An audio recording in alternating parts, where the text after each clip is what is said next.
दोस्तों, मैं हूं Vipin Dwivedi and your most welcome in my YouTube channel the brain spark. दोस्तों, आज का हमारा टॉपिक है फैक्टराइजेशन, जिसका मतलब क्या होता है गुणनखंड। तो देखते हैं फैक्टराइजेशन के अंतर्गत कौन कौन सी चीज़ें आती हैं, उसको हम ध्यान से समझेंगे। ठीक है, तो आइए, फैक्टराइजेशन का मतलब क्या होता है। सबसे पहले क्या होता है, व्हेन किसी भी नंबर को आप स्प्लिट करते हैं किसमें, इसके फैक्टर्स आर डिवाइजर्स में। ठीक है, फॉर एग्जाम्पल एक आपका नंबर है 12, जब इसको हम तोड़ेंगे तो क्या निकल के आएगा, ये 3 × 4। ठीक है, इसके 2 फैक्टर्स हुए। 12 को हमने 2 भागों में तोड़ दिया, जहाँ पे इसके 2 फैक्टर्स निकल के क्या आया, 3 और 4। इन दोनों का मल्टीप्लाई क्या देता है, किसके रिजल्ट में क्या देता है, सेम ओरिजिनल नंबर। ठीक है, तो इन को कंबाइंड फॉर्म में क्या कहा जाता है, गुणनखंड या फैक्टराइजेशन। ठीक है, अब हम देखते हैं, जैसे स्मॉल नंबर था, इसका हमने फैक्टराइजेशन इजी वे में कर लिया। लेकिन अगर हमारे पास बड़े नंबर आते हैं तो उसका हम कैसे फैक्टराइजेशन करते हैं। ठीक है, क्योंकि फैक्टराइजेशन का मैथमेटिक्स कैलकुलेशन में बहुत ही इंपॉर्टेंट रोल है, इसलिए इसको आप ध्यान से समझने पे फोकस करिएगा। फॉर एग्जांपल एक एग्जांपल हम लेते हैं 128। इसका हम फैक्टराइजेशन निकाल कर देखेंगे। अगर आप एग्जांपल को ध्यान से समझेंगे तो आपको पूरी प्रोसेस समझ में आ जाएगी कि कैसे सॉल्व किया जाता है। ठीक है, तो सबसे पहले जब भी हम किसी भी नंबर्स का क्या करते हैं, फैक्टराइजेशन करते हैं, तो सबसे स्मॉल नंबर लिया जाता है। तो सबसे स्मॉल नंबर 2 लेते हैं। ठीक है, 1 का क्या है, तो 1 से कोई भी नंबर डिवाइड हो जाता है। ठीक है, इसलिए हम 2 लेंगे। तो सबसे पहले हम 2 लेंगे। यहाँ पे हम इस नंबर्स को देखेंगे कि क्या यह 2 से डिवाइड होता है। आपने प्रीवियस क्लास में मेरे डिविजिबिलिटी रूल पढ़ा होगा, जहाँ पे 2 का डिविजिबिलिटी रूल क्या कहता है कि किसी भी नंबर के लास्ट में अगर आपको 0, 2, 4, 6, 8 कुछ भी दिख जाए यूनिट डिजिट पे, तो वह नंबर 2 से डिवाइड हो जाता है। ठीक है, ये नंबर 2 से डिवाइड हो रहा है, इसलिए यहाँ पे हमने 2 लिया। अगर 2 से डिवाइड नहीं होता, 3 से होता, तो 3 लेते, 4 लेते। मतलब स्मॉलेस्ट नंबर जिससे ये नंबर क्या हो जाए, डिवाइड हो जाए, उसी को हम सबसे शुरू में लेते हैं स्टार्टिंग में। तो 2 से यह डिवाइड हो रहा है, इसलिए यहाँ पे 2 लिया हमने। तो 2 6 जा 12, 2 4 जा 8। अब दोबारा हम देखेंगे कि यह नंबर 2 से डिवाइड हो रहा है। तो हाँ, यहाँ पे क्या है, लास्ट में 4 है, इसलिए यह हमारा 2 से डिवाइड हो जाएगा। तो ये आपका 2 3 जा 6, 2 2 जा 4। अब फिर हम देखेंगे कि यह नंबर क्या 2 से डिवाइड हो रहा है, तो यहाँ पे यूनिट डिजिट पे क्या है, 2, इसलिए यह हमारा 2 से डिवाइड हो जाएगा। आपको डिविजिबिलिटी रूल मस्ट है, आपसे आनी चाहिए, इसलिए अगर आपने अभी तक नहीं पढ़ा है तो हमारी प्रीवियस क्लास में जाकर डिविजिबिलिटी रूल्स को आप अच्छे वे में समझ सकते हैं। अब यहाँ पे हम देखेंगे कि ये हमारा 2 1 जा 2, 2 6 जा 12, 2 से डिवाइड हो रहा है। यहाँ पे ये 16 भी हमारा 2 से डिवाइड हो जाएगा।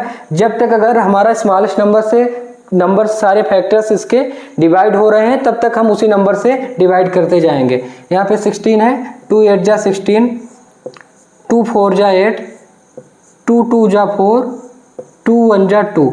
हम तब तक फैक्टराइज करते हैं जब तक लास्ट में हमको क्या आ जाए, 1 आ जाए। ठीक है, स्मॉलेस्ट नंबर से लेके चलते हैं। अगर वह 2 से नहीं कट रहा है तो हम 3 से देखेंगे, 3 से नहीं तो 4 से।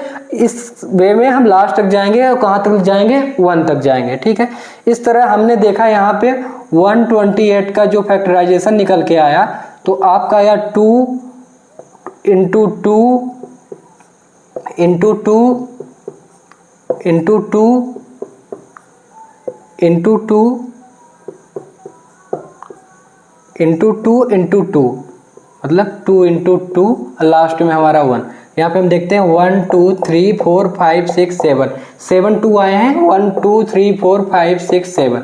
ठीक है, अब इन सभी का आप मल्टीप्लाई करेंगे तो रिजल्ट क्या आएगा, आपको यही ओरिजिनल नंबर आएगा। देखिए 2 2 जा 4, 2 जा 8, 2 जा 16, 16 2 जा 32, 32 2 जा 64, 64 जा 2 × 2 मल्टीप्लाई करेंगे तो 128 आएगा लास्ट में आपको। ठीक है, तो फैक्टराइजेशन क्या हुआ कि जब भी आप ओरिजिनल नंबर को स्प्लिट करते हैं इसके फैक्टर्स में, तो उन्हीं सभी फैक्टर्स का जो हम लास्ट में मल्टीप्लाई आता है वही सेम नंबर आता है। ठीक है, तो इस तरह आपने फैक्टराइजेशन को अच्छी तरीके से समझा होगा। एक और अब हम एग्जाम्पल लेते हैं।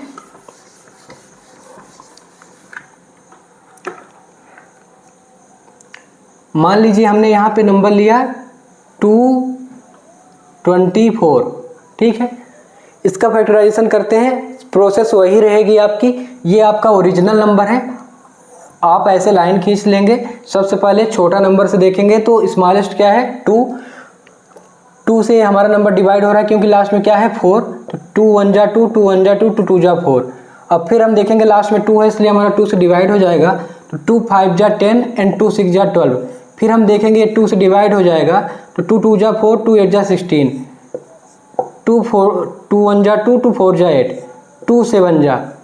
अब देख रहे हैं यहाँ पे 7 आ गया, और ये डिविजिबिलिटी रूल में 2 के हमारे ऐसा कहीं नहीं लिखा है कि लास्ट में अगर यूनिट डिजिट 7 आए तो वह नंबर 2 से डिवाइड होता है, इसलिए हम 2 को छोड़ के 3 में जाएंगे। तो 3 का डिविजिबिलिटी रूल क्या बोलता है कि सारे नंबर्स के डिजिट का सम क्या होना चाहिए, 3 से डिवाइड होना चाहिए। इसलिए 3 से नहीं होगा, ये किससे डिवाइड होगा, 7 से। 7 के पहले ऐसा कोई नंबर है नहीं है जैसे 5 6 4 3 2 जिससे यह 7 डिवाइड हो सके, इसलिए यहाँ पे क्या आ जाएगा 7, 7 1 जा 7। अब लास्ट में हमको 1 आ गया, इसलिए यहाँ पे हम क्या कर देंगे, स्टॉप कर देंगे। तो हमारा 224 का जो फैक्टराइजेशन निकल के आया, तो क्या आया 1 2 3 4 5 5 2 है, तो 2 इंटू 2 इंटू 2 इंटू 2 इंटू 2, और लास्ट में हमारा क्या है 7 इंटू 7 इंटू 1। अब आप सबका मल्टीप्लाई करेंगे तो देखेंगे 2 2 जा 4, 2 जा 6, 2 2 जा 4, 2 जा 8, 2 जा 16, 2 जा 32, 32 में 7 का मल्टीप्लाई करेंगे तो 224 आएगा। ठीक है, इस तरह फैक्टराइज किया जा सकता है। फैक्टराइज मतलब किसी भी ओरिजिनल नंबर को स्प्लिट करना किसमें, उसके फैक्टर्स में। ठीक है, थैंक यू।